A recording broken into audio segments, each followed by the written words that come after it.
बड़ा बेहतरीन फार्मूला आपके साथ शेयर करने लगा हूँ। अगर आप समझ जाएँ तो आपकी ज़िंदगी में एक आसानी पैदा हो सकती है।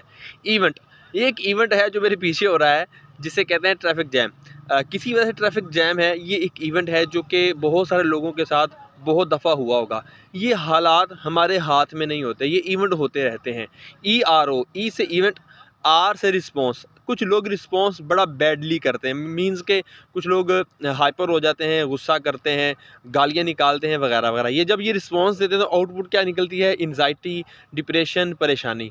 अच्छा, ये इवेंट एक दूसरा बंदा भी फेस करता है। वो रिस्पॉन्स अल्लाह का शुक्र अदा करते हुए करता है कि अल्लाह तेरा शुक्र है एक्सीडेंट तो नहीं हुआ। हम इसमें कुछ पेंडिंग काम कर सकते हैं, दुरूद पाक पढ़ सकते हैं, कोई किताब पढ़ सकते हैं। उसने रिस्पॉन्स इस अंदाज से दिया, तो अब जो आउटपुट होगा वो आउट क्लास होगा, क्योंकि उसने रिस्पॉन्स पॉजिटिव दिया, उसको आउटपुट पॉजिटिव मिलेगा। तो ERO, इवेंट हमारे हाथ में नहीं है, रिस्पॉन्स हमारे हाथ में है। जैसा रिस्पॉन्स होगा